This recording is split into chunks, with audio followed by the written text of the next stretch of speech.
आज हम आपको इलेक्ट्रोकेमिस्ट्री में प्रीवियस ईयर्स में आए हुए एमसीक्यूज क्वेश्चंस को करा रहे हैं और इसका जो फर्स्ट क्वेश्चन है वो आप देखिए। कोशिश करें वीडियो को देखते समय पॉज करके देखें, जिससे कि पहले आप अपना सोल्यूशन फाइंड कर लें और उसके बाद जो हमने आपको सोल्यूशन बताया हुआ है वीडियो में उसको आप देख पाएँ।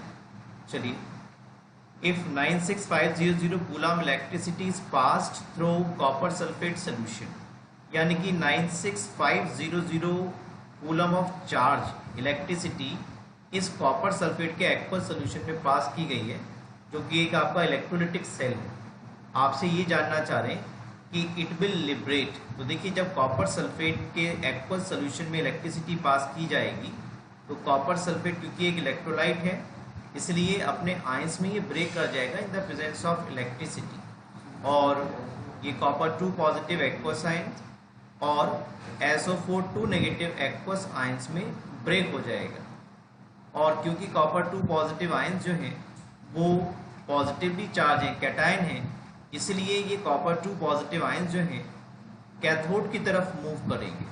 आपको मालूम है इलेक्ट्रोलिटिक सेल में जो कैथोड है दैट इज नेगेटिवली चार्ज्ड और जो एनोड है that is positively charged.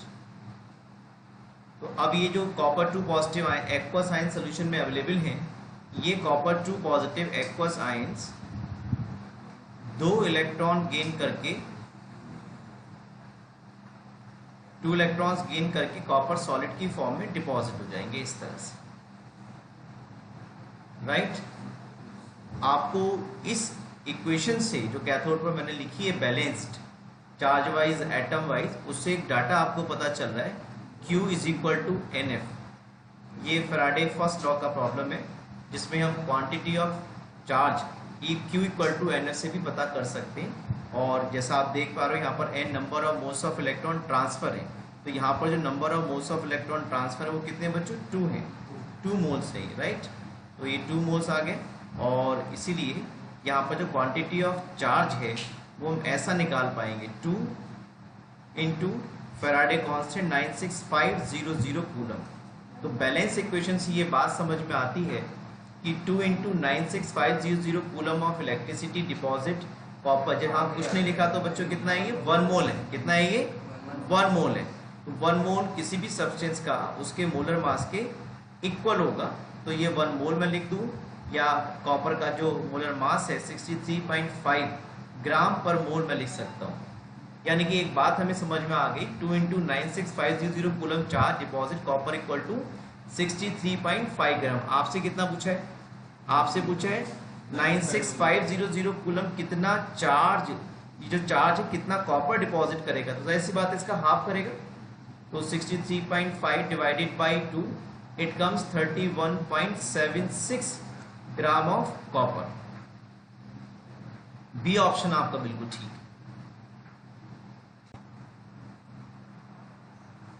Equilibrium constant K is related to E naught cell and not E cell।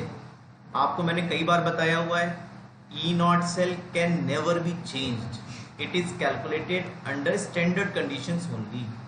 तो E cell तो हो सकता है change but E naught cell cannot be changed, right. तो आपसे ये जानना चाह रहे हैं कि इक्विलिब्रियम कांस्टेंट K जो है वो E naught cell से तो रिलेट रहता है लेकिन ई सेल से रिलेट नहीं रहता। इसकी वजह क्या है? इसकी बहुत बड़ी वजह यह है कि जो ये इक्विलिब्रियम कांस्टेंट K है it can only be determined at equilibrium. Equilibrium constant can only be determined at equilibrium, और जब इक्विलिब्रियम अटेंड होता है इलेक्ट्रोकेमिकल सेल में तो आप पाएंगे कि सेल काम करना बंद कर देता है।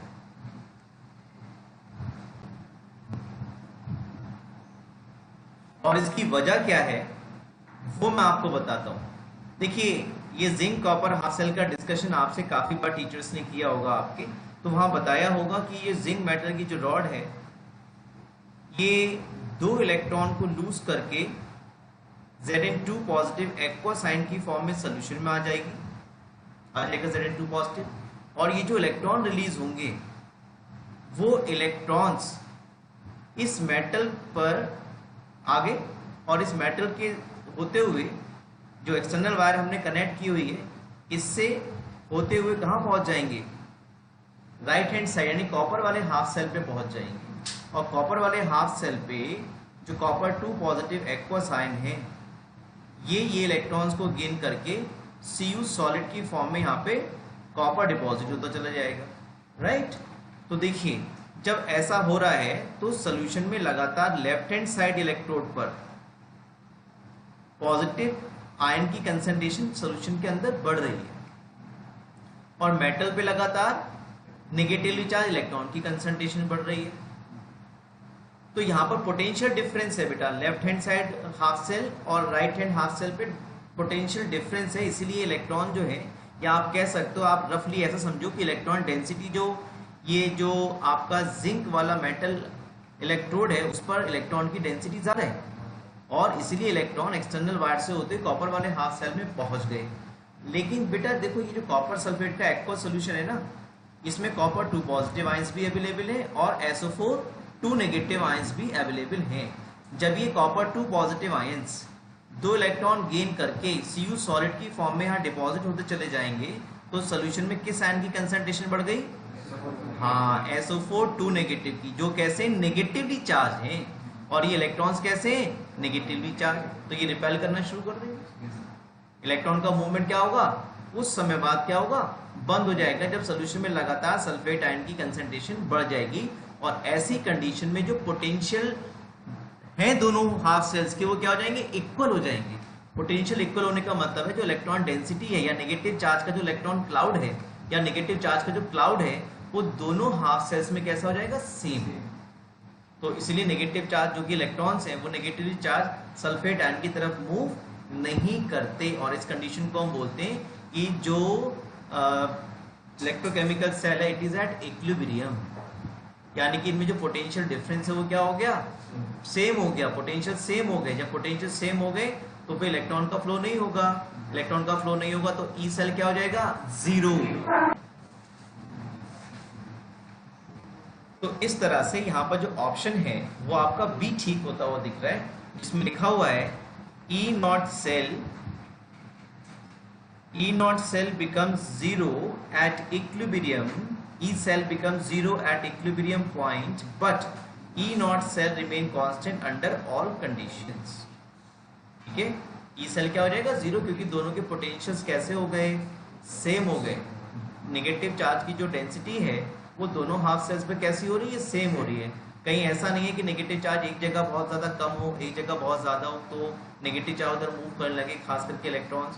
तो इसीलिए जो इक्विलिब्रियम कांस्टेंट, क्योंकि इक्विलिब्रियम पर ही कैलकुलेट किया जा सकता है, और इक्विलिब्रियम कंडीशन में जो ई सेल है वो क्या हो जाता है, 0, यानी कि सिस्टम जो है वो काम करना बंद कर देता है। और इसीलिए equilibrium constant can only be related to E not cell, जिसका फॉर्मूला आपको पता है, delta RG naught is equal to, yes, delta RG naught standard गिव्स energy change is equal to -2.303 RT log Kc। ठीक है, और डेल्टा RG नॉट किससे related रहता है, ई नॉट सेल से, -NF ई नॉट से, राइट। तो जब delta RG naught E not cell पे डिपेंड कर रहा है तो भाई Kc भी करेगा, इक्विलिब्रियम कांस्टेंट भी करेगा। देखो यहाँ पे, तो इसका बी ऑप्शन आपका बिल्कुल ठीक होता हुआ दिख रहा है, बी ऑप्शन इज करेक्ट। बहुत बढ़िया प्रॉब्लम है, और जेई में, नीट में पूछी गई है, मुझे याद है पिछले ईयर्स में, तो आप इसको आंसर करने की कोशिश करें। For a certain redox reaction E naught is positive, E naught is positive, E naught is given to us which is positive. इसका मतलब क्या है, देखिए, अगर आप यहाँ पे 2 फैक्टर्स के बारे में जानना चाहा है इन्होंने, एक तो आपसे जानना चाह रहे हैं गिव्स एनर्जी चेंज के बारे में, और दूसरा फैक्टर है इक्विलिब्रियम कांस्टेंट के, इसके बारे में जानना चाह रहे हैं। तो आप देखो क्या रिलेशन रहता है, डेल्टा RG नॉट का रिलेशन क्या रहता है, ई नॉट सेल से minus n F E not cell, right. तो डेल्टा जी का तो आंसर आपको मिल गया। डेल्टा जी देखो भाई, अगर ई नॉट सेल पॉजिटिव है, ये फैक्टर आपका पॉजिटिव है और ये नेगेटिव, तो पॉजिटिव नेगेटिव क्या रहेगा, नेगेटिव। तो एक बात तो क्लियर होगी डेल्टा आर जी नॉट के बारे में कि डेल्टा आर जी नॉट कैसा रहेगा, नेगेटिव, अगर ई नॉट सेल कैसी है, पॉजिटिव। अब जो मेन बच्चों को कंफ्यूजन रहता है वो दूसरा वाला है जिसमें इन्होंने के बारे में जानना चाहे, तो बहुत आसान है। देखिए ये डेल्टा आर जी नॉट, अभी हमने आपसे ये फॉर्मूला डिस्कस किया था, माइनस 2.303 आर टी लॉग के सी, या के लिख दें सिंपल, इक्विलिब्रियम कांस्टेंट। तो जब बेटा डेल्टा जी कैसा है, नेगेटिव, भाई ई नॉट पॉजिटिव तो डेल्टा जी नेगेटिव, यानी कि ये वैल्यू कैसी है, नेगेटिव। इस राइट में क्या आपके पास माइनस 2.303 आर टी लॉग के, तो ये नेगेटिव नेगेटिव क्या हो जाएगा, पॉजिटिव। मान लीजिए यहाँ पे वैल्यू आप ये मान लो, यहाँ पे 1.1 मान लो, सॉरी ज्यादा ही रहेगा, कुछ भी मान लो आप, x मान लो आप, डेल्टा आर जी नॉट की जगह बेटा कुछ भी x मान लो आप, x मान लिया आपने value.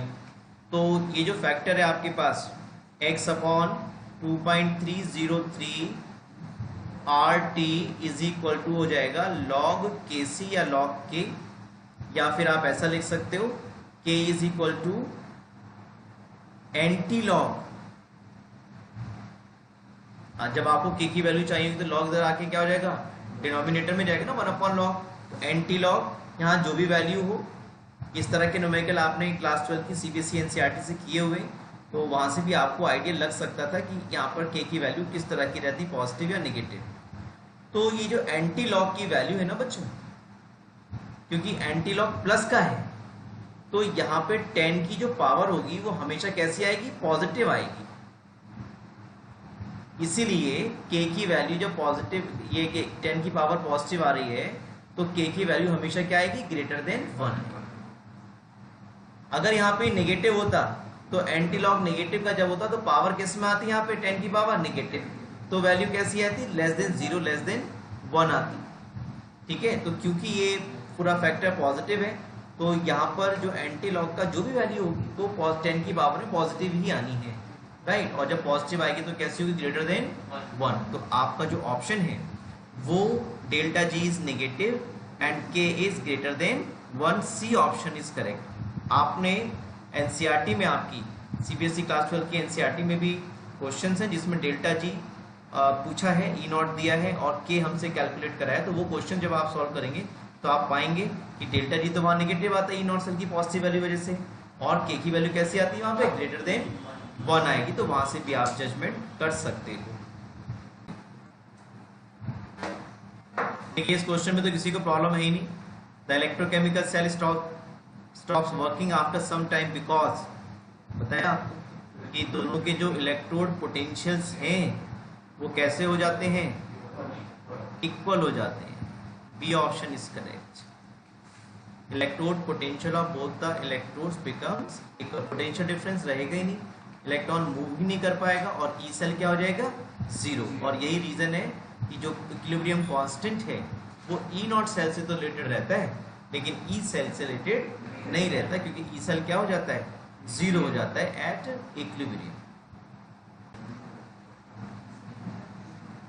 In electrolysis oxidation takes place at, कई बार आपसे बात हुई, मेक इट ए पॉइंट, गांठ बांध लो इस बात की, जहां ऑक्सीडेशन होगा that will act as anode, चाहे वो इलेक्ट्रोलिटिक सेल हो या इलेक्ट्रोकेमिकल सेल हो, हमेशा हमेशा ऑक्सीडेशन जहां होगा that electrode will be act as anode.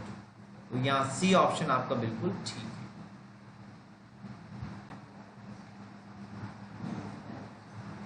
Two solutions have the ratio of their concentrations।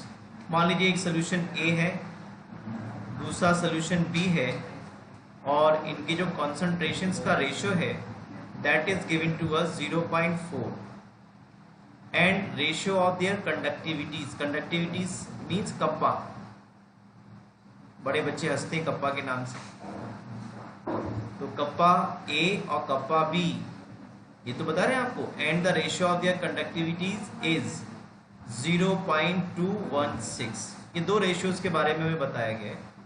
The ratio of their molar conductivities यानी कि lambda M they want to know, उनके रेशियोज जानना चाह रहे हैं, यानी कि lambda M A upon lambda M B, इनका रेशियो आपसे जानना चाह रहे हैं। तो आप सभी को मालूम है ये जो फार्मूला हमारे पास रहता है, lambda M molar conductivity is equal to kappa upon C, है ना, कप्पा अपॉन सी। तो बस तो ये कप्पा ए अपॉन सी ए मैं डेलिबरेटली अलग लिख दे रहा हूँ, और फिर लैम्डा एम बी क्या आएगा बेटा, kappa B upon C B, तो ये न्यूमरेटर में चला जाएगा।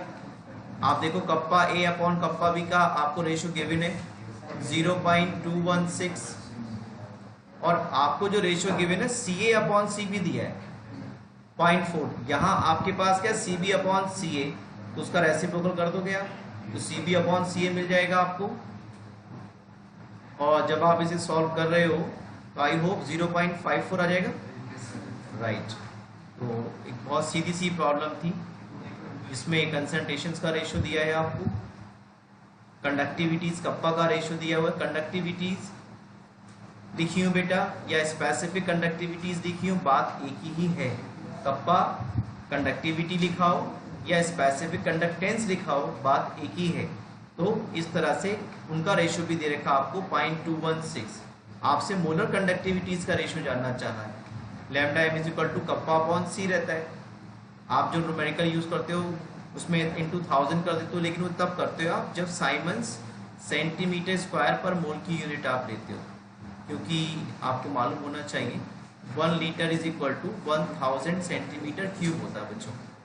इसलिए आप जब भी न्यूमेरिकल यूज करते हो अपनी क्लास 12 की एनसीईआरटी से, तो उसमें आप ये वाली फॉर्म यूज कर लेते हो, कप्पा इंटू 1000 अपॉन सी। तो अगर आप पूरा भी यूज करते फॉर्मूला इस तरह से, ये मान करके कि यूनिट साइमन्स सेंटीमीटर स्क्वायर पर मोल है, तो भी आपके पास रेशियो यही आता है, 1000 कट जाता है। तो आपका फर्स्ट ऑप्शन यहाँ पर बिल्कुल ठीक हो रहा है।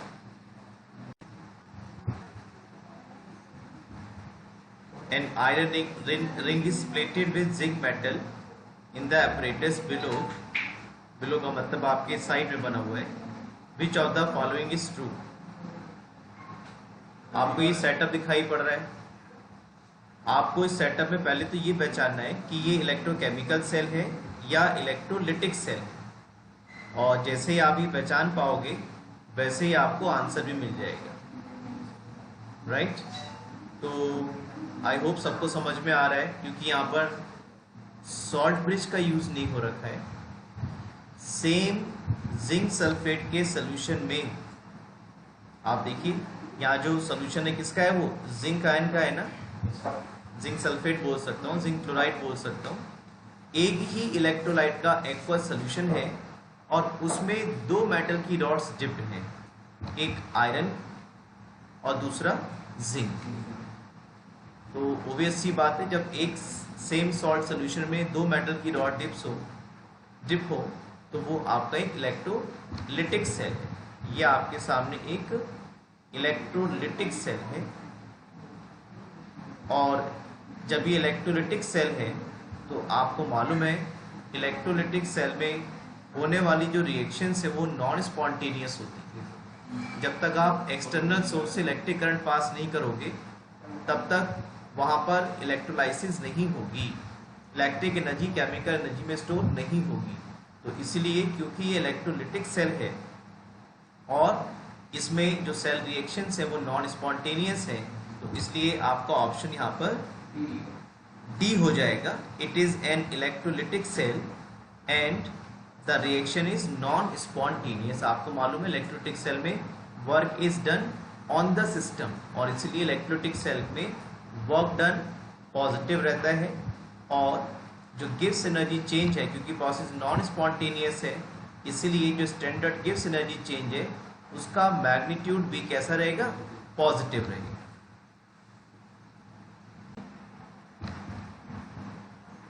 द सेल पोटेंशियल जब ये आपसे सेल पोटेंशियल के बारे में बात कर रहे हैं तो ये आपको बता रहे हैं कि भाई EMF of the cell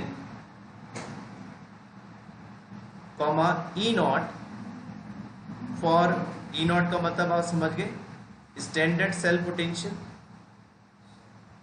the cell potential that is E cell, EMF of the cell comma E not यानी कि standard EMF of the cell, standard potential of electrochemical cell for an oxidation reduction reaction was found to equal 1.10 volt, यानी कि ये दोनों magnitude में equal पाए गए। What can be said about this reaction? तो जब E सेल और E नॉट सेल दोनों इक्वल हो जाते हैं तो आपने एनसीईआरटी में पढ़ा हुआ है कि जो मूवमेंट है इलेक्ट्रॉन का वो स्टॉप हो जाता है, यानी कि इक्विलिब्रियम स्टेज के ये इंडिकेट कर रहा है। इसलिए यहाँ पे आपका आंसर क्या हो जाएगा, एट इक्विलिब्रियम, यानी कि ऑप्शन ए जो है वो आपका बिल्कुल ठीक है, एट इक्विलिब्रियम। क्लियर है सबको?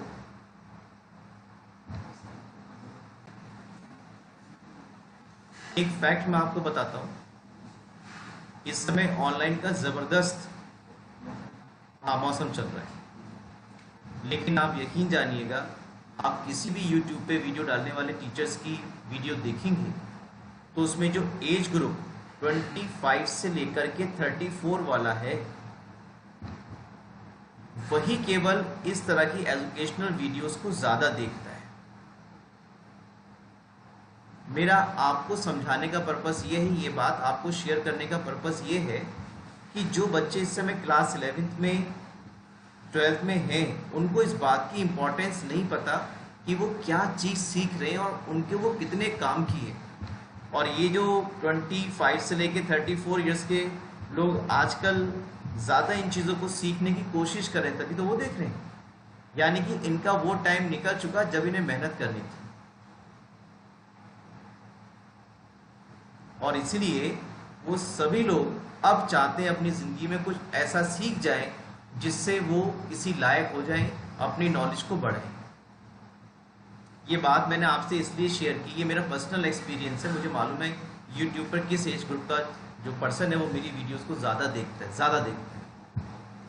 तो इसलिए आपके पास बहुत गोल्डन अपॉर्चुनिटी है, आपके पास टाइम है, आप बिल्कुल घर में हैं सभी बच्चे, तो जितना भी आप इसका एडवांटेज ले सकते हैं घर में रह करके मम्मी के हाथ का खाना खा करके, उतना आप ज़्यादा से ज़्यादा टाइम स्टडीज़ को दीजिए। ऐसा ना हो समय निकलने के बाद जब आप 22, 23, 25 की एज में पहुँचें तब आप अपना जीवन बनाने की सोचें, तब तक बहुत देर हो चुकी होती है।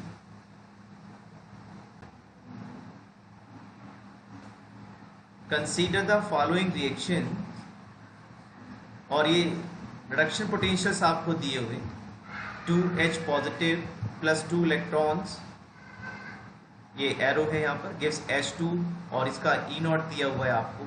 SN2 पॉजिटिव से SN का रिडक्शन पोटेंशियल दिया हुआ है। सिमिलरली CD2 पॉजिटिव से CD का रिडक्शन पोटेंशियल आपको दिया हुआ है।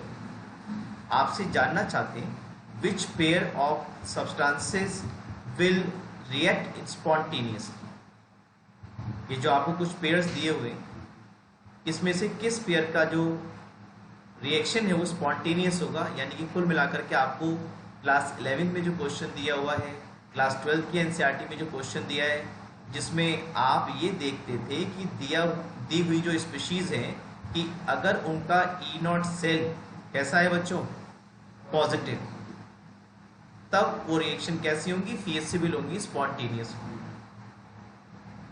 अब आपको इन चारों ऑप्शंस में से देखना है कौन सा ठीक है। चलिए पहले हम फर्स्ट ऑप्शन का देखते हैं, SN विद CD2 पॉजिटिव। अब आप एक बात समझिए, SN किसमें चेंज होगा, SN2 पॉजिटिव, और CD2 पॉजिटिव किसमें चेंज होगा, CD में। आप देख पा रहे हो यहाँ क्या हो रहा है, ऑक्सीडेशन हो रहा है, यहाँ क्या हो रहा है, रिडक्शन हो रहा है। तो रिडक्शन वाला जो हाफ सेल है वो कैसा यूज होगा, एज ए RHE, एल बनाने से कोई चेंज करना हो जाएगा, R H. R for right, right for reduction. हमेशा रिडक्शन कहाँ होगा इलेक्ट्रोकेमिकल सेल में? राइट हैंड साइड इलेक्ट्रोड पर। और ऑक्सीडेशन कहाँ होगा? लेफ्ट हैंड साइड पर। अब तो आप इसका ई नॉट सेल चेक कर लो बच्चों। E not cell is equal to E not R H E minus E not L H E.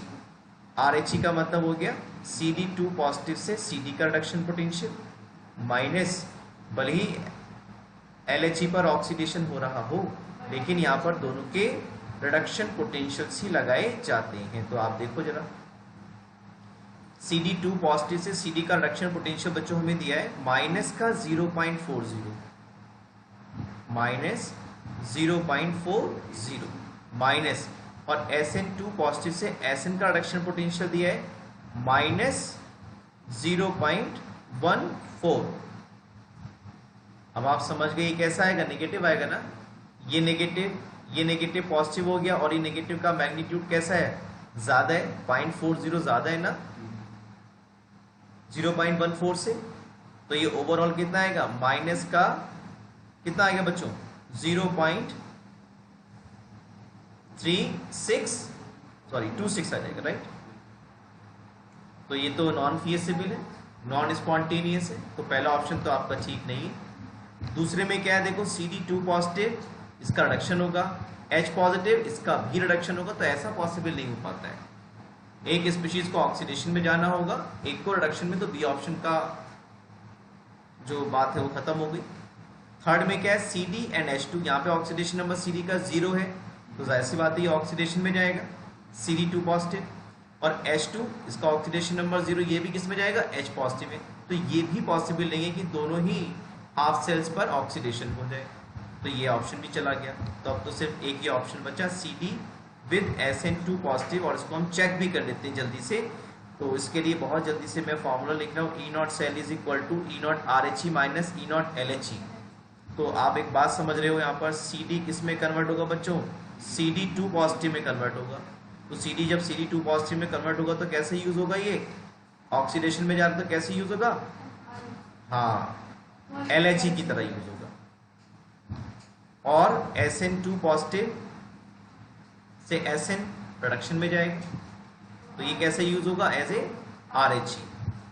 तो अब आप वैल्यूज लगा के देख लो बच्चों। आप देखो जरा, ये E not SN2 positive acid की वैल्यू माइनस का 0.14 है, और CD2 पॉजिटिव से CD का रिडक्शन पोटेंशियल कितना दिया आपको? माइनस का 0.40 वोल्ट। क्लियर है सबको? तो ये माइनस और ये माइनस माइनस प्लस हो गया, तो कितना आ जाएगा इस बार? प्लस का 0.26 वोल्ट। तो यही आपसे पूछे विच विल रिएक्ट स्पॉन्टेनियसली, तो डी ऑप्शन आपका ठीक है। ये जो कॉम्बिनेशन है CD with SN2 positive, it react spontaneous.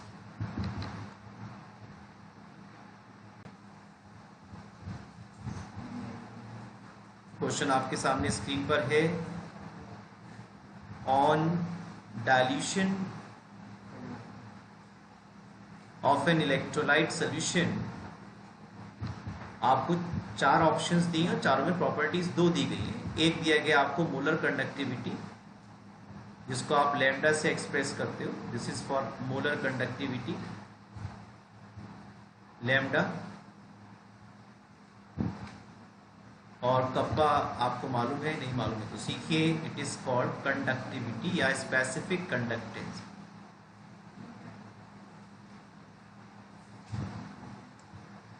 ये आपसे जानना चाह रहे हैं किस तरह से डाइल्यूशन बढ़ाने पर किसी भी सॉल्यूशन का ये प्रॉपर्टीज वैरी करें। तो मोलर कंडक्टिविटी के बारे में आप सभी को याद आ रहा होगा, अगर हम ग्राफ प्लॉट कर देते स्क्वायर रूट ऑफ कंसंट्रेशन और मोलर कंडक्टिविटी के बीच में, तो इस तरह का ग्राफ आया करता था स्ट्रॉन्ग इलेक्ट्रोलाइट के केस में। याद आ रहा है कुछ? यानी कि जब आप लेफ्ट टू राइट चलते हो, जब आप लेफ्ट टू राइट चलते हो ऐसे, तो कंसंट्रेशन इंक्रीज कर रही है,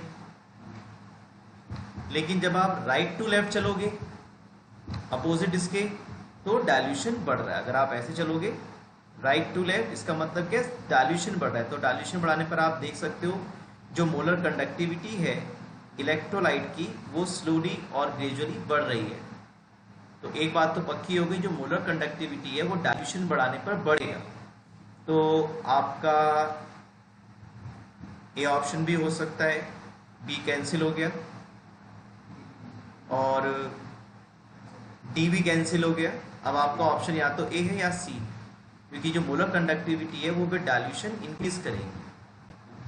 ठीक, अब कंडक्टिविटी के बारे में बात कर लेते हैं। देखिए कंडक्टिविटी कप्पा जो है ये डिपेंड करता है number of ions per unit volume पर। और ध्यान से समझिएगा, ये हमारे पास दो मैंने वैसल दिए हुए, ये मैंने पर यूनिट वॉल्यूम दिखाया इस सोल्यूशन का दोनों केसेस में। पहला जो सोल्यूशन है उसमें बेटा उसका वॉल्यूम लगभग इतना है जो आपके सामने दिख रहा है, और इसमें जो आयंस हैं पर यूनिट वॉल्यूम, मैं उसका नंबर काउंट करके कर दे रहा हूँ, 5 6 7 8 ऐसा बोल दे रहा हूँ रफली, राइट। यहाँ भी हैं बाहर भी हैं, लेकिन मैंने पर यूनिट वॉल्यूम देखा तो कितना है 1 2 3 4 5 6 7 8, चलो 9 और 10 कर देता हूँ। ठीक है, ये सब हमारे पास इलेक्ट्रोलाइट के आयंस हैं। लेकिन जब हमने डाइल्यूशन बढ़ा दिया, देखिए इतना हो गया वॉल्यूम, ये बढ़ गया वॉल्यूम। अब आप समझ पा रहे हो, जब आपने डाइल्यूशन बढ़ा दिया तो ये आयंस क्या हो गए बच्चों, दूर दूर हो गए ना। डाइल्यूशन बढ़ाने पर अब इस पर यूनिट वॉल्यूम में आयन का नंबर क्या हो जाएगा, कम हो जाएगा। तो इसीलिए जो कंडक्टिविटी है, क्योंकि वो number of ions per unit volume पर डिपेंड करती है, और आप देख पा रहे हो डाइल्यूशन बढ़ाने पर number of ions per unit volume decrease हो गए हैं। आप मेरी बात समझ पा रहे हो, number of ions per unit volume dilution बढ़ाने पर क्या हो गया, डिक्रीज। जो यहाँ पर इस समय जो पहली वाली फिगर है इसमें लगभग 10 आयंस है यहाँ पे पर यूनिट वॉल्यूम में, तो ये डिक्रीज हो कितने रह गए, 3 रह गए।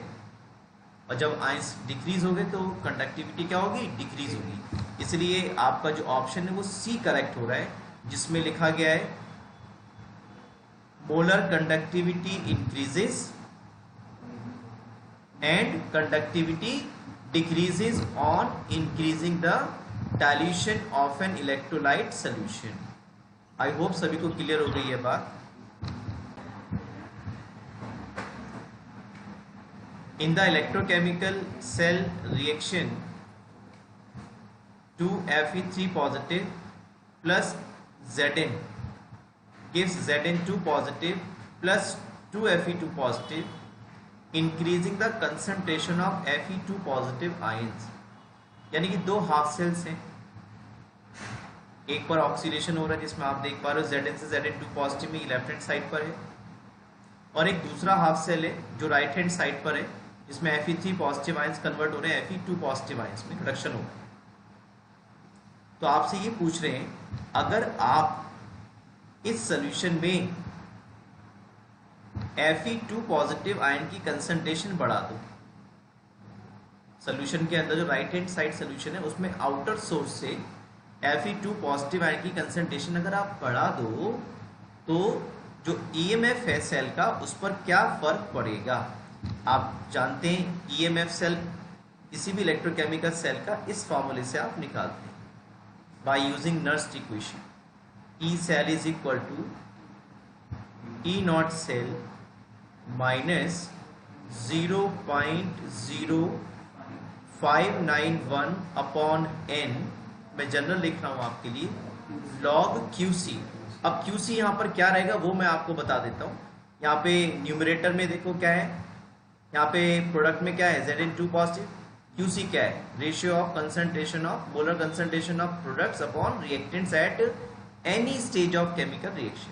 तो ये Zn2 पॉजिटिव आयन आएगा, और Fe2 पॉजिटिव आयंस ये कहाँ आएंगे, न्यूमरेटर में आएंगे QC जब आप लिखोगे, और क्योंकि यहाँ पे 2 है स्टोइचोमेट्रिक कोएफिशिएंट में, तो that will come in its power upon reactants में आपके पास Fe3 पॉजिटिव एक्वस आयंस है, और उसका जो स्टोइचोमेट्रिक कोएफिशिएंट है वो 2 दिया हुआ है, मोस्ट 2 दिए तो वो पावर में आएंगे।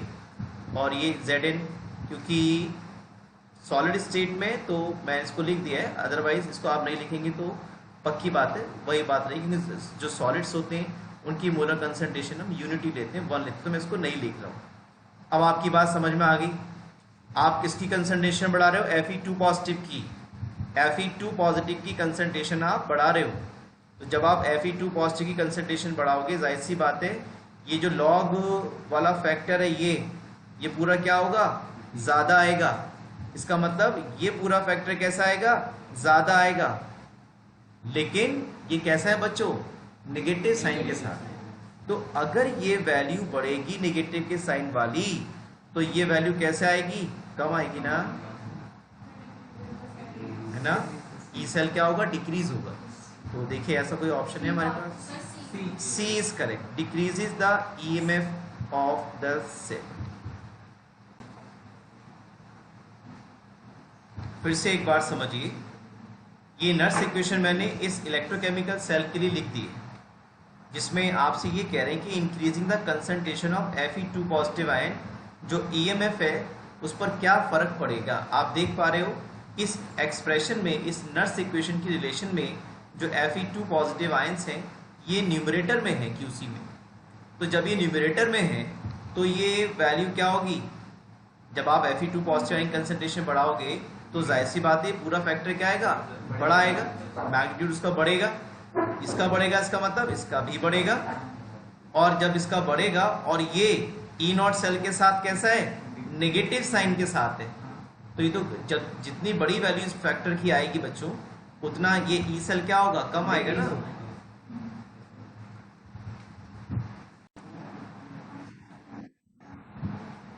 इस क्वेश्चन का पहले आप बेस समझिए कैसे इसको सॉल्व किया जाएगा, राइट? उसके बाद फिर आप इसमें ट्राई करिएगा पॉज करके। अ करंट ऑफ 1.40 एम्पियर, एक इलेक्ट्रोलिटिक सेल हमारे पास है, ये इसका एनोड है, ये इसका कैथोड है। इसमें 1.4 एम्पियर की करंट जो है वो पास की गई है और इसका जो सॉल्यूशन है वो 500 ml इसका वॉल्यूम, और इसका मोलैरिटी भी हमें दिया हुआ है 0.18 कैपिटल M। मैं यहाँ से 00 हटा दे रहा हूँ क्योंकि पॉइंट के बाद डेसिमल का कोई रोल नहीं है और मुझे कैलकुलेशन करते समय डेसिमल को ऊपर नीचे हटाते समय भी आसानी पड़ेगी। ऐसा आप भी अपने जब कॉम्पिटिटिव एग्जाम्स दें, टाइम कम हो तो ऐसा कर लें। ये सॉल्यूशन जो है जिंक सल्फेट का है और जो करंट है 1.4 एम्पियर की, इसे 200 सेकंड्स के लिए इस सॉल्यूशन में पास किया गया है। आपसे ये जानना चाह रहे हैं what will be the molarity of Zn2 positive after deposition of zinc. इनका कुछ पूछना इस तरह का है कि जब हम इलेक्ट्रिसिटी पास करेंगे तो ये जो जिंक सल्फेट का एक्वस सॉल्यूशन है, इन मेटल इलेक्ट्रोड्स की वजह से, करंट पास करने की वजह से एक तो आयनाइज होगा और जो आयंस बनेंगे वो अपोजिटली चार्ज इलेक्ट्रोड की तरफ मूव करेंगे, यानी कि जो Zn2 पॉजिटिव आयन बनेगा जिंक सल्फेट के इलेक्ट्रोलाइसिस से, वो 2 इलेक्ट्रॉन गेन करके जिंक सॉलिड की फॉर्म में कैथोड पर डिपॉजिट हो जाएगा। कैटायन कहाँ जाएगा? कैथोड पर, जो उसका घर है। पॉजिटिव चार्ज कहाँ जाएगा? नेगेटिव चार्ज की तरफ। और इस तरह से यहाँ पर जो ये कैथोड है वहाँ पर जिंक जो है वो डिपॉजिट हो जाएगा। कहाँ से? इस सॉल्यूशन में से। तो जाहिर सी बात है सॉल्यूशन में से जो Zn2 पॉजिटिव आयन की कंसंट्रेशन है वो कम हो जाएगी ना। तो यही जानना चाह रहे हैं आपसे, what will be the molarity of Zn2 positive ions after deposition of zinc. तो आप ऐसा बोल सकते हो कि जो पहले मोलैरिटी थी ओरिजिनल सॉल्यूशन की वो कितनी थी? 0.180 कैपिटल M था, तो उसको M1 बोल दिया और वॉल्यूम कितना था? 500 ml। तो यहाँ हम क्या करने वाले हैं, यहाँ हम ये पता करेंगे बच्चों कि ये जो जिंक सल्फेट है ना, इसका कितना अमाउंट, जिंक सल्फेट में से कितना अमाउंट Zn सॉलिड की फॉर्म में इस कैथोड पर डिपॉजिट हो गया है। यहाँ जो जिंक सॉलिड डिपॉजिट हुआ उसका कितना अमाउंट यहाँ पर डिपॉजिट हुआ है, चाहे वो अमाउंट मोल्स में निकाल लो या ग्राम में निकाल लो, और फिर मोलरिटी का फॉर्मूला यूज करके आप मोलरिटी निकाल लेना कि ये जो जिंक 2 पॉजिटिव आयन इस कैथोड पर गया है उसकी वजह से मोलरिटी कितनी होनी चाहिए, और उसको आप इस ओरिजिनल मोलरिटी में से सब्ट्रैक्ट कर दो। मैं आपको करके दिखाता हूँ। देखिए ये जो कैथोड पर Zn2 positive ion 2 electron gain करके जिंक सॉलिड की फॉर्म में डिपॉजिट हो गए, इसका मतलब हम ऐसा निकाल सकते हैं कि 2 × 96500 coulomb of charge, Q = NF से ना, फैराडे फर्स्ट लॉ से, 2 × 96500 coulomb of charge deposit zinc is equal to 1 mole लिख सकते हैं। हाँ, जब कुछ नहीं तो बेटा कितना है, 1 मोल है ना। तो आपके पास चार्ज कितना है, आपने Q = IT से निकाल सकते हो। आपको बताया गया है कि 1.4 एम्पियर की करंट को 200 सेकंड्स के लिए पास किया है, तो ये आपके पास आ जाएगा कितना, 280 आ जाएगा, 280 कूलम आ जाएगा। तो आप निकाल सकते हो कि भाई जो 280 कूलम है वो कितना जिंक डिपॉजिट करेगा, कितने मोल जिंक डिपॉजिट करेगा। कैसे कर पाएंगे, 1/2 × 96500 और ये 280 जाएगा आपका न्यूमरेटर में, राइट। ये हमारे पास आ जाएगा कैलकुलेट होकर के 0.00145 मोल ऑफ जिंक, यानी कि इतना मोल जिंक का, यानी कि 0.00145 मोल जिंक जो है बच्चों वो कैथोड पर डिपॉजिट हो गया है। तो ये जो जिंक यहाँ से हटा है, इतने मोल्स हटे हैं सोल्यूशन में से, तो वो मोलरिटी को चेंज तो करेंगे ही करेंगे, क्योंकि मोलरिटी का फॉर्मूला क्या है, number of moles of solute upon volume of solution litre. तो ये जो मोल यहाँ से हटे हैं सोल्यूशन में से, उसकी मोलरिटी क्या होगी वो मैं निकाल लेता हूँ। देखो तो इसका मोलरिटी हो जाएगा number of moles 0.00145 upon volume of solution in litre. Volume कितना हमारे पास 500 ml दिया है ना, इसको आपको लीटर में चेंज करना है, 1000 से आप डिवाइड करने वाले। ये करने के बाद आपके पास जो मोलरिटी आ रही है बच्चों वो 0.0029 आ रही है। ये मोलरिटी बेटा वो है जो जिंक डिपॉजिट हुआ है, जो जिंक डिपॉजिट हुआ है उसकी मोलरिटी है ये कैपिटल M। तो आपको तो ये बताना है what will be the molarity of Zn2 positive ion after deposition, after deposition बताना है। तो अब आप क्या करने वाले हो, अब आप सिंपली ऐसे कर लोगे, initial molarity minus less molarity, मतलब जो मोलरिटी यहाँ पे जिंक के डिपॉजिट होने से कम हुई है वो हमने पता कर ली 0.0029।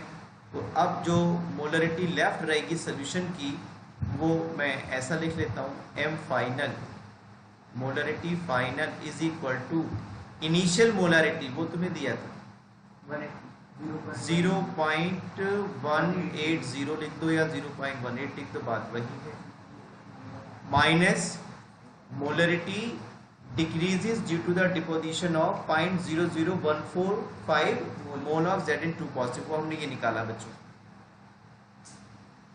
0.0029, और जब आप इसे सब्ट्रैक्ट करोगे तो ये डाटा हमारे पास आ रहा है, हाँ 0.177 कैपिटल M आपके पास डाटा आ रहा है, यानी कि जो आपका ऑप्शन है वो B वाला जो है वो करेक्ट है। एक बार फिर से समझते हैं जल्दी से। आपको देखो ये बोला गया कि ये हमारे पास एक इलेक्ट्रोलाइटिक सेल है जिसमें जिंक सल्फेट का एक्वस सॉल्यूशन लिया गया है और इसमें 1.4 एम्पियर की करंट 200 सेकंड के लिए पास की गई है।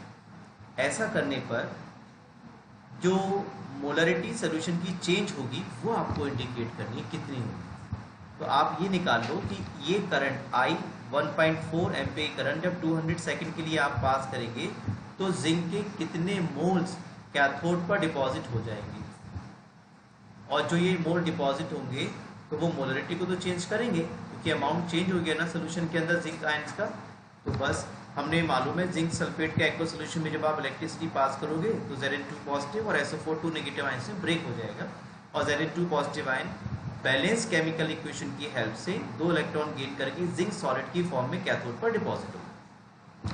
यहाँ से रिएक्शन की स्टैच्यूएरिटी से हमें एक बात समझ में आ रही है कि 2 इंटू एफ यानी कि 2 इंटू 96500 कूलम ऑफ चार्ज जो है वो 1 मोल जिंक डिपॉजिट करता है। तो हमने जो करंट पास की है 1.4 एम्पीयर की 200 सेकेंड की, उससे हम quantity of charge passed into the solution निकाल पाएंगे। कितना आ गया? 280 कूलम आ गया। तो ये जो चार्ज है ये 1 मोल डिपॉजिट कर रहा है। हम जो चार्ज पास कर रहे हैं 280 कूलम का, उससे कितना डिपॉजिट होगा उतने मोल्स हमने निकालिए।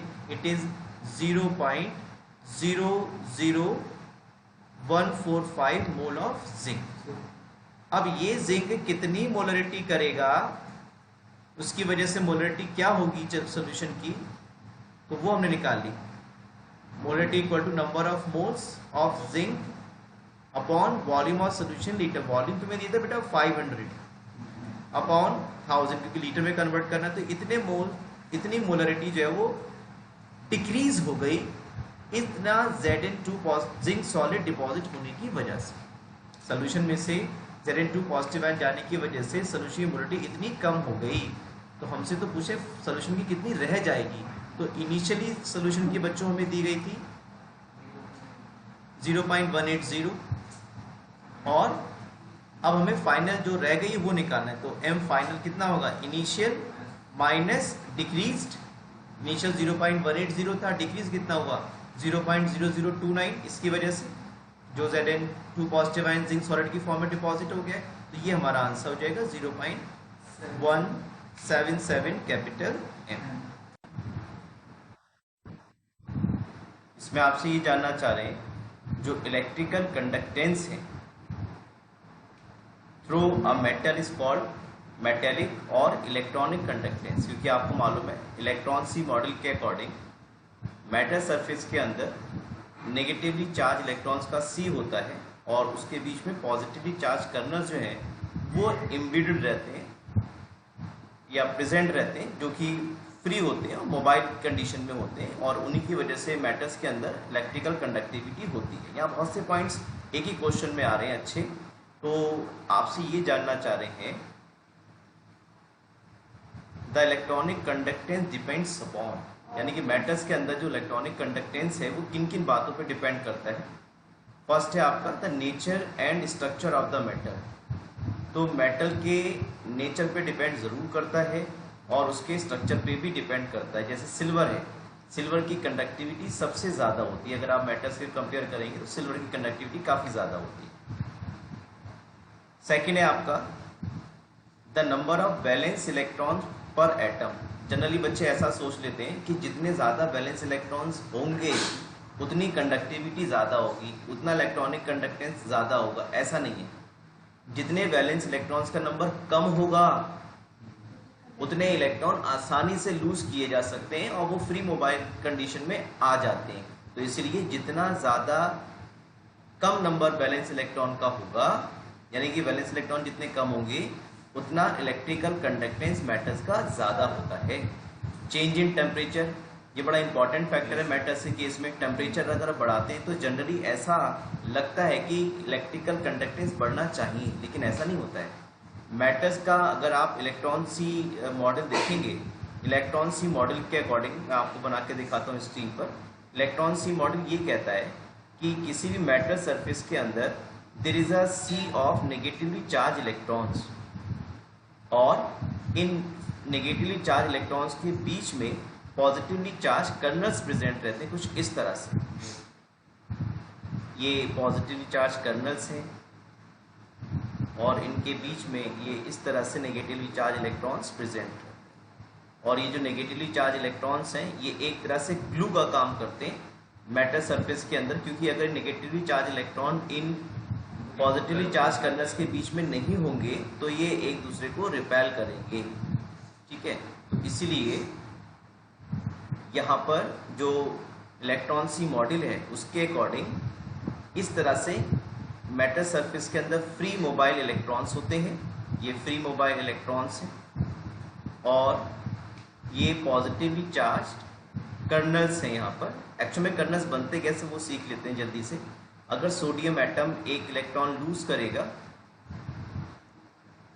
तो ये जो स्पीशीज बन रही है Na पॉजिटिव, इसको बोल रहे हैं पॉजिटिवली चार्ज कर्नल, और ये जो इलेक्ट्रॉन इसने रिलीज किया है it is free mobile electron, इसी की वजह से कंडक्टेंस होता है। तो जब आप टेम्परेचर बढ़ाते हैं तो ये जो पॉजिटिव चार्ज कर्नल्स है ना, ये फ्री मोबाइल इलेक्ट्रॉन्स के मूवमेंट में रेस्ट्रिक्शन क्रिएट करते हैं, हिंड्रेंस क्रिएट करते हैं, रुकावट पैदा करते हैं, जिससे टेम्परेचर बढ़ाने पर मेटल्स की जो कंडक्टिविटी है वो डिक्रीज हो जाती है। जनरली लगता है ऐसा है कि टेम्परेचर बढ़ाएंगे तो इलेक्ट्रिकल कंडक्टेंस बढ़ना चाहिए, लेकिन ये पॉजिटिव चार्ज कर्नल्स हैं, इनकी काइनेटिक एनर्जी भी बढ़ जाती है टेम्परेचर बढ़ाने पर, और ये रेस्ट्रिक्शन क्रिएट करते हैं फ्री मोबाइल इलेक्ट्रॉन्स के मूवमेंट में। कुछ यहाँ आ जाएंगे जैसे, तो इस तरह से जो फ्री मोबाइल इलेक्ट्रॉन्स के पाथ में रेस्ट्रिक्शन क्रिएट करते हैं। तो इसलिए अब देखते हैं ऑप्शन कौन सा हमारा ठीक हो रहा है। तो ये तीनों तो बिल्कुल ठीक थे भाई, कि जो इलेक्ट्रिकल कंडक्टेंस है नेचर स्ट्रक्चर ऑफ मेटल पे डिपेंड करेगा, नंबर ऑफ वैलेंस इलेक्ट्रॉन्स पर भी डिपेंड करेगा, चेंज इन टेम्परेचर पर भी डिपेंड करेगा। टेम्परेचर बढ़ाएंगे तो इलेक्ट्रॉनिक कंडक्टेंस कम होता है, और इसलिए ऑप्शन इसका डी बिल्कुल ठीक है। The molar conductivity is maximum for a solution of concentration. आपने मोलर कंडक्टिविटी का फॉर्मूला सभी बच्चों ने सीखा हो, राइट, बिल्कुल ठीक ऑप्शन है इसका डी। मोलर कंडक्टिविटी का जो फॉर्मूला है आपका that is kappa, that is conductivity, या स्पेसिफिक कंडक्टेंस भी आप इसको बोल सकते हो, इनटू 1000/c। तो आप जैसा यहाँ देख पा रहे हो molar conductivity varies inversely proportional to the concentration. Concentration जितना कम होगा उतना मोलर कंडक्टिविटी क्या होगी, इंक्रीज हो जाएगी। तो आपको बस ये चेक करना है कि किस इलेक्ट्रोलाइट की कंसंट्रेशन मिनिमम है। यहाँ पे इलेक्ट्रोलाइट सेम है, चेंज नहीं है, तो बस आपको ये देखना है कि किसकी मोलर कंडक्टिविटी सबसे ज़्यादा होगी, वो आपको बताना है। तो कंसंट्रेशन आप चेक कर लो किसकी सबसे कम है। तो सबसे कम तो डी का लग रहा है, देखो बेटा 0.001 m, राइट। तो यही आपका सही आंसर है, डी ऑप्शन ठीक है। नेक्स्ट क्वेश्चन है हमारे पास, units of the properties measured are given below, which of the properties has been not matched correctly. इनमें से हमें कुछ यूनिट्स दी हुई हैं इन प्रॉपर्टीज की, आपसे ये जानना चाह रहे हैं इसमें से कौन सा मिसमैच है, राइट। मैं बिल्कुल ठीक है, मैं आपको एक बार बहुत जल्दी से सारी प्रॉपर्टी जो आपने पढ़ी है इलेक्ट्रिकल कंडक्टेंस में, इलेक्ट्रोलिटिक सेल्स के अंदर, उसके बारे में बता देता हूँ। देखिए आपने पढ़ा था रेजिस्टेंस के बारे में, विच इज रो L/A, और इसका यूनिट आप सबको मैंने बताया था ओम। दूसरा हमने आपको पढ़ाया था resistivity, that is rho, which is equal to R × A/L। इसकी यूनिट क्या हो जाएगी बच्चों, ओम। और ये ऊपर मीटर स्क्वायर अगर लेना चाहते हो आप, क्योंकि मीटर स्क्वायर में दी तो उसी टर्म बता रहा हूँ, सेंटीमीटर भी हो सकता है। तो ऊपर मीटर स्क्वायर हो गया एरिया ऑफ क्रॉस सेक्शन की जगह, और लेंथ की यूनिट आपने मीटर ले ली, तो it would be ohm, it would be ohm, yes ohm metre, ठीक है। अब नेक्स्ट आपसे बात हुई थी हमने कंडक्टेंस के बारे में। कंडक्टेंस को हमने सी से रिप्रेजेंट किया था यहाँ पर, which is reciprocal of, sorry G से रिप्रेजेंट किया था, वेरी सॉरी, जी से रिप्रेजेंट किया था। और ये रेसिप्रोकल किसका है बच्चों, रेजिस्टेंस का। तो इसको आप 1/ओम लिख सकते हो या मोहो भी लिख सकते हो, लेकिन आजकल हम इसको सीमेंस लिखते हैं, SIEMENS, और इसका सिंबल क्या रहता है, कैपिटल S। तो बेसिकली सीमेंस आप यूज करोगे। और उसके बाद है हमारे पास specific conductance, which is kappa. Kappa is reciprocal of, जैसे कंडक्टेंस का रेसिप्रोकल रेजिस्टेंस है, वैसे ही कंडक्टिविटी बोलो या स्पेसिफिक कंडक्टेंस बोलो, कप्पा एक ही बात है बच्चों। तो जो स्पेसिफिक कंडक्टेंस है कंडक्टिविटी है, it is the reciprocal of resistivity, which is rho, ये वाला बच्चों। तो इसमें आप वैल्यू अगर रखोगे तो ये हो जाएगा 1/R × L/A। तो 1/R की जगह बच्चों क्या रख सकते हो आप, सीमेंस रख सकते हो, कैपिटल S, ही देखो यहाँ से आया ना S, और ऊपर मीटर, नीचे मीटर स्क्वायर तो क्या सीमेंस, सेंटीमीटर इनवर्स। तो बेटा देखो ये वाला तो सी ऑप्शन आपका मिसमैच्ड है, सीमेंस है ना। और इक्विवेलेंट कंडक्टेंस की बात करें तो इक्विवेलेंट कंडक्टेंस का फॉर्मूला क्या रहेगा, conductivity kappa into 1000 upon normality, upon normality. तो कप्पा की यूनिट आपके पास आ गई है सीमेंस मीटर इनवर्स, नॉर्मेलिटी की क्या होती है ग्राम इक्विवेलेंट, ग्राम इक्विवेलेंट। और यहाँ पर जब आप इसको सेंटीमीटर क्यूब में कन्वर्ट करोगे तो ऊपर आ जाता है मीटर क्यूब बच्चों। ये ग्राम इक्विवेलेंट अपॉन लीटर रहेगा ना, तो मीटर क्यूब हो जाएगा ऊपर। तो ये सीमेंस मीटर स्क्वायर, और ये लीटर को कन्वर्ट किया था तब आया था बेटा ये मीटर क्यूब यहाँ पर। तो मैं यहाँ से ये हटा देता हूँ लीटर। तो ये आपके पास सीमेंस मीटर स्क्वायर और ग्राम इक्विवेलेंट -1। ये तो ठीक है, डी वाला। सी ऑप्शन आपका ठीक नहीं है, तो इसलिए यहाँ पर मिसमैच ही पूछा हुआ है, तो आपका सी ऑप्शन बिल्कुल ठीक हो रहा है। How many coulombs of electricity is required to reduce mole of Cr2O7 to negative in acidic medium. ये बेटा क्वेश्चन करने के लिए हमें यूनिट या तो रेडॉक्स रिएक्शन में हमने सीख लिया हो क्लास 11 की, या फिर जब हम डी एंड एफ ब्लॉक को पढ़ेंगे तो वहां पर एक बैलेंस इक्वेशन रहेगी Cr2O7 टू नेगेटिव की एसिडिक मीडियम में, जो हो सकता है अभी जब इलेक्ट्रोकेमिस्ट्री जब आप स्टडी कर रहे हो तो आपकी नॉलेज में नहीं हो। मैं आपको उसका बेस बता देता हूँ। देखिए ये Cr2O7 टू नेगेटिव जो है ना बच्चों, ये एसिडिक मीडियम में, एसिडिक मतलब H पॉजिटिव आयंस अवेलेबल होंगे सोल्यूशन में, अच्छे ऑक्सीडाइजिंग एजेंट की तरह काम करता है। यहां पर ऑक्सीडेशन नंबर अगर आप निकालोगे Cr2O7 टू नेगेटिव का तो Cr का +6 आएगा। और जब ये ऑक्सीडाइजिंग एजेंट की तरह काम करता है बच्चों, ये इक्वेशन आपको रट जाएगी जब आप डी एंड एफ ब्लॉक पढ़ेंगे तो, क्योंकि काफी बार इसका जिक्र आएगा। तो ये खुद कहां जाएगा बेटा, रिडक्शन में जाएगा। ये बेस है इसका कि एसिडिक मीडियम में पोटेशियम डाइक्रोमेट अच्छे ऑक्सीडाइजिंग एजेंट की तरह काम करता है और खुद रिड्यूस हो जाएगा किसमें, Cr3 पॉजिटिव में। तो ये आपके सामने D and F block elements chapter open है क्लास 12 CBSE NCERT का, जिसका E0 वैल्यू 1.33 वोल्ट है। और बैलेंस इक्वेशन के अकॉर्डिंग यहाँ पर जो number of moles of electron transfer आप देख रहे हो वो कितने आ रहे हैं बच्चों, 6 आ रहे हैं। ये आपको मालूम होना था इस क्वेश्चन के लिए कि जो number of moles of electron transfer है Cr2O7 टू नेगेटिव जब एसिडिक मीडियम में काम करेगा एज ए ऑक्सीडाइजिंग एजेंट तो खुद रिड्यूस रहेगा Cr3 पॉजिटिव में, और यहाँ पर 6 इलेक्ट्रॉन जो है वो ट्रांसफर होंगे। ट्रांसफर का मतलब दोनों आते हैं, गेन और लॉस। यहाँ पे तो गेन हो रहे हैं। तो अब आपको इस क्वेश्चन का आंसर मिल जाएगा जो आपके सामने स्क्रीन पर है। ये देखिए क्वेश्चन आपके पास आ गया। तो 6 इलेक्ट्रॉन्स का यहाँ पर ट्रांसफर होना चाहिए। एक बार मैं आपके लिए फिर से लिख देता हूँ, 14H पॉजिटिव प्लस 6 इलेक्ट्रॉन्स, ये बैलेंस आयनिक इक्वेशन है।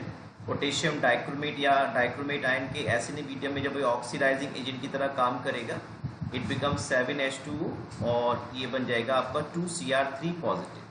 तो आप सभी को मालूम है फैराडेज फर्स्ट लॉ के अकॉर्डिंग क्वांटिटी ऑफ चार्ज और इलेक्ट्रिसिटी आप ऐसे निकाल सकते हो। तो यहाँ पर number of moles of electron transfer 6 है बच्चों, और F इज फैराडे कांस्टेंट, तो इट वुड बी इतने coulomb. So your B option is absolutely correct, which is not true for a standard hydrogen electrode। तो SHE की बात जब हम करते हैं तो वहाँ पे 1 मोलर कंसंट्रेशन दी जाती है, बात बिल्कुल ठीक है। टेम्परेचर इज 25 डिग्री सेल्सियस, यानी कि स्टैंडर्ड कंडीशन में 2298 केल्विन पर हम SHE का यूज़ करते हैं स्टैंडर्ड कंडीशन में। ये बात बिल्कुल ठीक है, बी ऑप्शन भी बिल्कुल ठीक है। हमसे तो नॉट ट्रू पूछा है बेटा, हमें गलत वाली बात तो पता नहीं है। Pressure of hydrogen is 1 atm, ये भी बात बिल्कुल ठीक है। और डी ऑप्शन है, it contains a metallic conductor which does not absorb hydrogen, ये बात गलत है। मैं देखो आपको बताता हूँ ये गलत है क्यों। आपको अगर SHE का कंस्ट्रक्शन याद आ रहा हो तो उसमें प्लेटिनम वायर के साथ प्लेटिनम ब्लैक एक पीस छोटा सा मेटल का जो कि कोटेड रहता है एक्टिवेटेड प्लेटिनम से, जिसका सरफेस एरिया ज़्यादा होता है, उसका काम यही है एब्जॉर्ब करना। जो हाइड्रोजन गैस हम बबल करते हैं, जब ये SHE काम करता है एज ए एनोड, जब ये एनोड की तरह काम करेगा तो जाहिर सी बात है ऑक्सीडेशन हो रहा होगा। तो ये जो हाइड्रोजन गैस हम उसके अंदर लगातार पास करते हैं, वो हाइड्रोजन गैस जो है वो कन्वर्ट हो जाता है H पॉजिटिव एक्वस आयन में। कैसे होता है? ये मेटल इसको एब्जॉर्ब करता है और इसका जो पोटेंशियल है, ये क्योंकि ऑक्सीडेशन में जा रहा है तो इसका ऑक्सीडेशन पोटेंशियल हमने खुद कितना माना हुआ है? 0.0 वोल्ट माना हुआ है। ठीक है, तो आई होप सबको बात समझ में आ रही होगी कि ये वाला ऑप्शन हमारा गलत हो रहा है। क्यों गलत हो रहा है? क्योंकि जो मेटेलिक कंडक्टर है, प्लेटिनम की वायर है, वो डाई हाइड्रोजन गैस जो हम SHE में पास करते हैं उसको एब्जॉर्ब करता है अपनी सरफेस पर और उसे ऑक्सीडाइज होने के लिए अलाउ करता है। यहाँ ऑक्सीडेशन नंबर 0 है, यहाँ ऑक्सीडेशन नंबर +1 हो रहा है। तो यही ऑप्शन हमारा डी वाला जो है वो इनकरेक्ट है और हमारे लिए करेक्ट है, क्योंकि हमसे नॉट ट्रू पूछा गया है। Strong oxidising agent, strong oxidising agent कौन होगा? स्ट्रॉन्ग ऑक्सीडाइजिंग एजेंट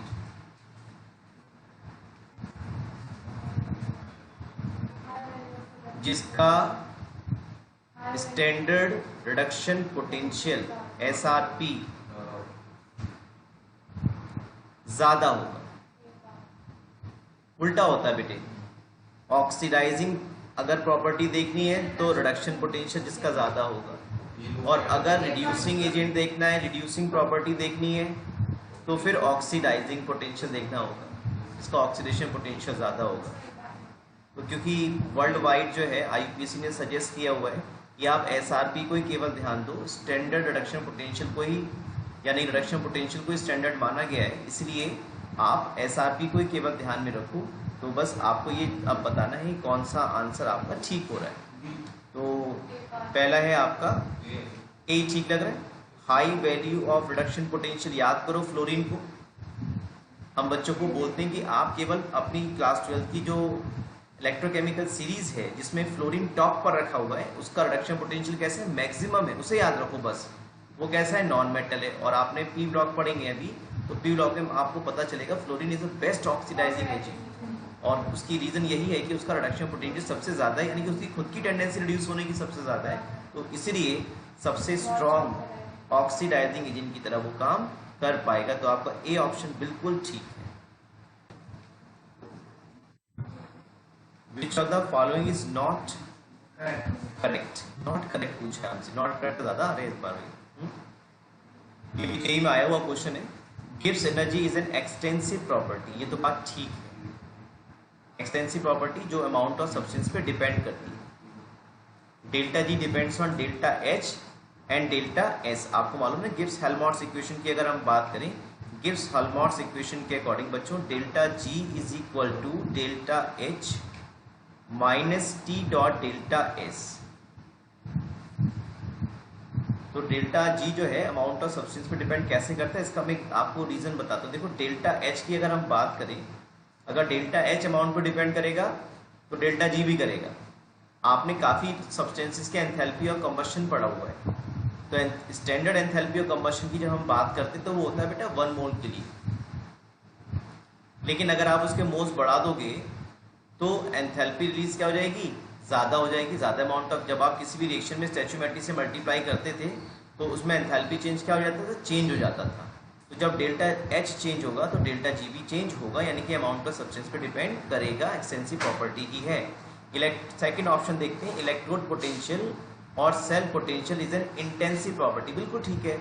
आपने 1 m कंसंट्रेशन का किसी भी हाफ सेल में कॉपर सल्फेट का ले लिया, suppose electrolytic solution 1 m concentration का। अब वो 500 ml ले लो, आप 50 ml ले लो, 5 लीटर ले लो, उसका जो रिडक्शन पोटेंशियल है कॉपर टू पॉजिटिव से कॉपर का प्लस का 0.34 वोल्ट ही आएगा। ये बात बिल्कुल ठीक है। ये एक intensive property amount of substance पे डिपेंड नहीं करेगा। वर्क डन आपको मालूम है माइनस डेल्टा जी रहता है इलेक्ट्रोकेमिकल सेल के लिए। ठीक है, क्योंकि सेल यहाँ पर खुद काम करता है, स्पॉन्टेनियस रिएक्शन होती है इलेक्ट्रोकेमिकल में, और इलेक्ट्रोलिटिक अगर होगा तो डेल्टा जी पॉजिटिव होगा, तो हम ये मान के चलें कि इलेक्ट्रोकेमिकल ही होगा। ठीक, डी ऑप्शन देखो, if half cell reaction is multiplied by a numerical factor the corresponding E not value is also multiplied. ये तो बात यहाँ क्लियर हो गई, ये इंटेंसिव प्रॉपर्टी है, तो ई नॉट की वैल्यू कभी भी अगर आप किसी भी नंबर से मल्टीप्लाई करोगे तो वो चेंज नहीं होगी, है ना। अगर आपको इलेक्ट्रॉन का नंबर बैलेंस करना हो बेटे कहीं पे भी इक्वेशन में, तो आप मल्टीप्लाई करते हो किसी फैक्टर से, लेकिन उसमें ई नॉट में मल्टीप्लाई नहीं करते हो। हाँ, number of moles of electron transfer change हो सकते हैं, लेकिन ई नॉट की वैल्यू में कभी भी किसी से मल्टीप्लाई नहीं की जा सकती, क्योंकि वो स्टैंडर्ड कंडीशन में मेजर की है। और मैंने बहुत इसी वीडियो में मैंने पहले आपको बहुत एम्फेसाइज करके बताया है, E not cell never ever zero. और अगर आपको कोई कंफ्यूजन है ई नॉट सेल के बारे में, गिब्स एनर्जी एक्सचेंज के बारे में, नर्स इक्वेशन के बारे में, तो 2 वीडियोस पहले से ही चैनल पे पड़ी हुई हैं, उनको भी आप देख सकते हो। तो आपका यहाँ पर जो ऑप्शन है वो डी इज नॉट ट्रू, जो हमारे लिए करेक्ट ऑप्शन है। हमसे नॉट ट्रू पूछा है तो ये ऑप्शन हमारे लिए बिल्कुल ठीक है, D is correct. How much time is required to deposit 1 × 10⁻³ centimetre thick layer of silver, जिसकी डेंसिटी हमें 1.05 ग्राम पर सेंटीमीटर क्यूब दिया हुआ है, on a surface area 100 centimetre square, by passing a current of 5 ampere through silver nitrate solution. हमारे पास silver nitrate का aqueous solution है, ये मैंने एक फिगर आपके लिए बनाई हुई है, आपको अच्छे से समझ में आए कि एक्चुअली में वो क्या रहा है और पूछ क्या रहे हैं। ये सिल्वर नाइट्रेट का एक्वस सोल्यूशन है, इसमें मेटल के 2 इलेक्ट्रोड्स जो है डिप्ड हैं, और जब इसमें हम इलेक्ट्रिक करंट पास करेंगे तो यहाँ पर क्योंकि जो आपका Ag पॉजिटिव आयन है, कैटायन है, तो वो कहाँ जाएगा, कैथोड पर जाएगा। तो कैथोड पर कुछ इस तरह की लेयर जो है वो डिपॉजिट हो गई। ये जो मैं ब्लू कलर से दिखा रहा हूँ आपको, मेरी कोशिश ये है कि ये सिल्वर जो डिपॉजिट हुई है उसकी मैं बात आपसे कर रहा हूँ। ये सिल्वर यहाँ पर डिपॉजिट हो गई है कैथोड पर, कैटायन है तो कैथोड पर जाएगा भाई। तो जब हमने इलेक्ट्रिसिटी पास की तो सिल्वर जो है वो इस कैथोड पर डिपॉजिट हो गई है। सिल्वर नाइट्रेट जो है वो बेटा आयनाइज होगा, Ag पॉजिटिव और NO3 नेगेटिव आयंस की फॉर्म में। मैं एक्वस नहीं लिख रहा हूँ, अंडरस्टूड है, एक्वस फॉर्म में होंगे। और ये जो Ag पॉजिटिव आयंस है, जब ये कैथोड पर जाएगा बेटा तो ये डिपॉजिट हो जाएगा Ag पॉजिटिव आयन की फॉर्म में कैथोड पर, 1 इलेक्ट्रॉन गेन करके। तो ये जो सिल्वर यहाँ डिपॉजिट हुआ है उसके बारे में कुछ कमेंट किया है। क्या क्या बताया है इन्होंने? हमें बताया है कि जब ये सिल्वर डिपॉजिट हुआ तो इस पर ये जो सिल्वर डिपॉजिट हुआ है इसकी 1 × 10⁻³ सेंटीमीटर थिक लेयर, मोटी लेयर जो है वो ये डिपॉजिट हुई है। इसकी हमें थिकनेस दी हुई है 1 × 10⁻³ सेंटीमीटर, और इसी की डेंसिटी भी हमें बताई है बेटा कि भाई ये जो सिल्वर डिपॉजिट हुई है इसकी डेंसिटी कितनी है, 1.05 ग्राम पर सेंटीमीटर क्यूब जो है वो इसकी डेंसिटी है, on a surface of area. अच्छा, एरिया भी बताया है, इसका एरिया कितना है, जितने एरिया में ये हुई है डिपॉजिट उसका एरिया बताया है तुम्हें 100 सेंटीमीटर क्यूब, ये कुछ डाटा दिया है, square sorry. By passing a current of 5 ampere, इसमें जब आप 5 एम्पियर की करंट पास करोगे तो आपसे ये जानना चाहे कितने समय के लिए ये करंट पास की गई हो कि 1 × 10⁻³ थिक सिल्वर की लेयर जो है, जो कि 100 सेंटीमीटर स्क्वायर सरफेस एरिया की हो, वो इस सिल्वर मेटल इलेक्ट्रोड पर डिपॉजिट हुई हो। तो देखो बच्चों, यहाँ हमें डेंसिटी दी है, और अगर हम मास निकाल लें तो बात बन जाएगी भाई। देखो कैसे, आपको मालूम है मास इज इक्वल टू होता है बच्चों वॉल्यूम इनटू डेंसिटी। क्लियर है सबको? ये तो सभी को मालूम है। तो डेंसिटी तो हमें गिवन है ना, डेंसिटी हमें गिवन है 1.05 ग्राम पर सेंटीमीटर क्यूब। और वॉल्यूम के लिए अगर आपको याद हो, वॉल्यूम कैसे निकालते हैं? Length into breadth into height.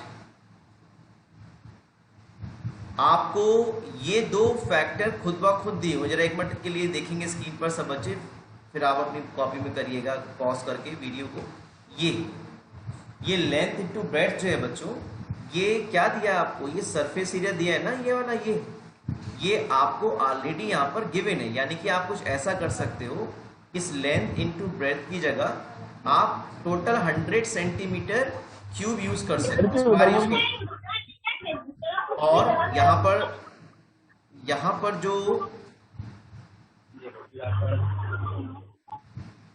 पर जो आपके सामने h है, हाइट है, वो आपको बताई गई है कितना?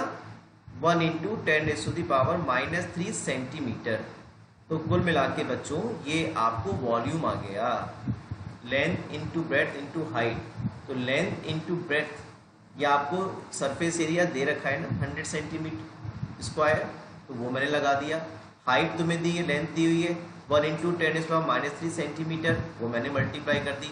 तो ये सेंटीमीटर स्क्वायर, ये सेंटीमीटर क्या हो गया? सेंटीमीटर क्यूब, ये वॉल्यूम मिल गया। और डेंसिटी तुम्हें दी गई है 1.05 ग्राम पर सेंटीमीटर क्यूब। तो सेंटीमीटर क्यूब से सेंटीमीटर क्यूब कैंसिल हो जाएगा। ये आपके पास जो मास डिपॉजिट है वो आ जाएगा, ये हमने कैलकुलेट किया हुआ है, ये आ जाएगा आपका लगभग 0.105। इतना ग्राम सिल्वर डिपॉजिट हुआ है। आपसे जानना चाहा है टाइम, तो अब आपके लिए आसान है, फैराडेज फर्स्ट लॉ यूज करो भाई। ऐसा वाला, mass of a substance deposited or liberated at any electrode is directly proportional to the amount of electricity pass into the solution. Directly proportional. और जब साइन ऑफ प्रोपोर्शनलिटी हटाओगे तो एक constant use करोगे which is called electrochemical equivalent, m is equal to ZIT। यहाँ पे तुम्हें बच्चों T निकालना है और ये फॉर्मूला क्या हो जाएगा? m यानी कि mass upon I into Z। तो मास तुम्हें मालूम चल गया है 0.105 ग्राम। अमाउंट ऑफ इलेक्ट्रिसिटी तुम्हें इन्होंने बताया हुआ है 5 एम्पियर है। Z is equivalent weight of silver, क्यों सिल्वर की बात हो रही है तो equivalent of weight of silver. तो इस बात को बच्चों सीखो आप, अगर आपको नहीं आता है। किसी भी मेटल का इक्विवेलेंट वेट कैसे निकालते हैं? उसका मोलर मास, सिल्वर का मोलर मास होता है 108, या ग्राम एटॉमिक वेट इसको बोल सकते हो आप। कितना होता है? 108 upon the charge present on metal. आप देखेंगे सिल्वर पे आप +1 चार्ज ही देखते हो हमेशा, तो या वैलेंसी से भी आप डिवाइड करके निकाल सकते हो। तो 108 अपॉन 1 कितना आ गया? 108 ग्राम इक्विवेलेंट्स आ गया बेटा, इक्विवेलेंट वेट आ गया। तो ये यहाँ पे कितना लगेगा? 108 लगेगा। और जब आप इसे कैलकुलेट करोगे तो ये कैलकुलेट होकर के कितना आ रहा है आपके पास? कितना आ रहा है बताओ भाई? इसे मैं कैलकुलेट कर लेता हूँ। It comes 18.75। तो ऐसा ऑप्शन जो है ये सेकंड्स में आएगा आपके पास। तो 18.7 सेकंड बी ऑप्शन आपका ठीक है। फिर से जल्दी से एक बार बात को समझ लेते हैं क्या बात हुई है। इसमें मैंने आपको क्वेश्चन में ये बोला है भैया कि जब सिल्वर नाइट्रेट के एक्वा सोल्यूशन में 5 एम्पीयर की करंट पास की गई तो कैथोड पर सिल्वर डिपॉजिट हुआ है और उस सिल्वर की जो हाइट आई है पूरी वो आई है 1 इंटू 10⁻³ सेंटीमीटर सिल्वर की जो लेयर है। और उसका सरफेस एरिया कितना रहा? 100 सेंटीमीटर स्क्वायर सरफेस एरिया में वो डिपॉजिट हुई है। और उसकी डेंसिटी तुम्हें दी गई है। तो 1, 2, 3 इन तीनों डाटा से आप क्या करोगे? मास निकालोगे, mass of silver deposited volume into density करके। अब वॉल्यूम जो है बच्चों वो 3 डायमेंशंस का प्रोडक्ट होता है। यहाँ पे सरफेस एरिया तुम्हें 100 सेंटीमीटर स्क्वायर दिया, यानी कि 2 डायमेंशंस का प्रोडक्ट यहाँ पे ऑलरेडी तुम्हें दे रखा है 100 सेंटीमीटर स्क्वायर। और इसको अगर आप इसकी लेंथ से, हाइट से मल्टीप्लाई कर दोगे तो आपको पूरा वॉल्यूम मिल जाएगा कि सिल्वर का वॉल्यूम कितना है जो डिपॉजिट हुई है टोटल। तो लेंथ तुम्हें ये दे रखी है, हाइट ये दे रखी है, इनटू डेंसिटी हमें गिवन है। तो इससे हमने मास निकाल लिया कि जो सिल्वर डिपॉजिट हुआ है, जो ब्लू कलर की लाइन से मैंने आपको शो किया हुआ है, वो कितना डिपॉजिट हुआ है 0.015 ग्राम। आपसे जानना चाहा है कि भाई ये जो हमने 5 एम्पीयर की करंट है ये कितने समय के लिए पास की। तो बस फर्स्ट लॉ लगाएंगे फैराडे का, m इक्वल टू I into Z into T. Time निकालना है m upon I Z, mass ये आ गया, आई पता है हमें 5 एम्पीयर करंट है, और यहाँ पे इक्विवेलेंट वेट और सिल्वर आएगा 108, और इसे जब आप कैलकुलेट करेंगे तो 18.75 सेकेंड आपका आंसर हो जाएगा। यानी कि ऑप्शन सी जो है वो बिल्कुल ठीक आ रहा है हमारे पास। ये जेई में आया हुआ क्वेश्चन है। Consider the change in oxidation state, BrO4 negative, BrO3 negative में चेंज हो रहा है, देन HBrO में, देन HBrO Br2 में, देन Br नेगेटिव में, और इनके EMF दिए हुए हैं कि BrO4 नेगेटिव से BrO3 नेगेटिव में जब चेंज होगा तो पोटेंशियल कितना है, EMF कितना है 1.82 वोल्ट है। ऐसे ही 1.5, 1.595 सभी के आपको EMF दिए हुए हैं। आपसे ये जानना चाह रहे हैं स्पीशीज अंडरगोइंग डिसप्रपोर्शनेशन, इन चारों ऑप्शंस में से आपको ये बताना है कौन सी स्पीशीज डिसप्रपोर्शनेशन में जा रही है। देखो डिसप्रपोर्शनेशन क्लास 11th के रेडॉक्स चैप्टर में आपने पढ़ा हुआ है। ऐसी इक्वेशन, ऐसी रिएक्शन जिसमें एक ही एलिमेंट का ऑक्सीडेशन और रिडक्शन एक साथ हो रहा हो, एक ही एलिमेंट का या एक ही स्पीशीज का, एक ही कंपाउंड का ऑक्सीडेशन और रिडक्शन एक साथ हो रहा हो, वो डिसप्रपोर्शनेशन रिएक्शंस आपकी कहलाती है। तो आपको ये ढूंढना है कि यहाँ पर कौन सी ऐसी स्पीशीज है जिसका ऑक्सीडेशन और रिडक्शन एक साथ हो रहा हो और उसका ई नॉट वैल्यू, उसका ई नॉट वैल्यू कैसी आनी चाहिए, पॉजिटिव। वही तो चेंज फिजिबल होगा, वही तो स्पॉन्टेनियस होगा। तो आप पता करो जल्दी से, अब 1 मिनट है आपके पास, करिए, ट्राई करिए। चलिए आंसर चेक कर लेते हैं आपने ठीक किया नहीं किया। BrO4 नेगेटिव का ऑप्शन तो हो गया बच्चों कैंसिल। वो इसलिए हो गया कि जो BrO4 नेगेटिव है ना, इसमें जो ऑक्सीडेशन नंबर है Br का कितना है, +7 है, जो Br का मैक्सिमम ऑक्सीडेशन नंबर हो सकता है। तो Br +7 से ज़्यादा ऑक्सीडेशन नंबर तो शो नहीं कर सकता, यानी कि ऑक्सीडेशन में तो नहीं जा सकता। तो जो डिसप्रपोर्शनेशन वाला ऑप्शन है वो तो कैंसिल हो गया BrO4 नेगेटिव के लिए, है ना। अब वैसे भी यहाँ पर Br की ऑक्सीडेशन नंबर +7 से ज़्यादा कहीं शो की ही नहीं गई है, तो इसे तो छोड़ना ही पड़ेगा। अब बात आती है BrO3 नेगेटिव वाली। यहाँ पे ऑक्सीडेशन Br का कितना है, +5 है। तो जब ऑक्सीडेशन नंबर यहाँ पे Br का +5 है तो आप देख सकते हो +5 से +7 ये क्या हो रहा है, ऑक्सीडेशन हो रहा है, और +5 से +1 ये क्या हो रहा है, रिडक्शन। तो जहाँ रिडक्शन हो रहा है वो कैसा काम करेगा बेटे, एज ए RHE, और जहाँ पर ऑक्सीडेशन हो रहा है BrO3 नेगेटिव से BrO4 नेगेटिव में +5 से +7, वो कैसा काम करेगा, एज ए LHE। तो मैं इसका E नॉट सेल निकाल के देख लेता हूँ। अगर इसका E नॉट सेल पॉजिटिव आ गया तो इसका मतलब BrO3 नेगेटिव ही डिसप्रपोर्शनेशन में जाएगा। तो E नॉट कैसे निकालोगे, E not RHE minus E not LHE। में शॉर्ट में यहाँ पर R और L लिख देता हूँ। आपको जैसा दिख रहा है कि राइट हैंड साइड के लिए जो EMF है वो कितना है, 1.5 वोल्ट है पॉजिटिव, और इसके लिए कितना है पॉजिटिव 1.82 वोल्ट है। तो आप समझ गए, ये तो रिएक्शन फिजिबल नहीं लग रही है। कितना बचेगा, 2 माइनस का 0.32 आ जाएगा, ये होगा ना। तो माइनस का 0.32 वोल्ट आ रहा है बेटा, ये तो नॉन फिजिबल है, नॉन स्पॉन्टेनियस है। यानी कि जो BrO3 नेगेटिव के बारे में हम सोच रहे थे कि BrO3 नेगेटिव डिसप्रपोर्शनेशन में जा सकता है, वो हमारा सोच गलत है। अब दूसरी स्पीशीज देखते हैं। दूसरी स्पीशीज क्या है हमारे पास, देखो बच्चों,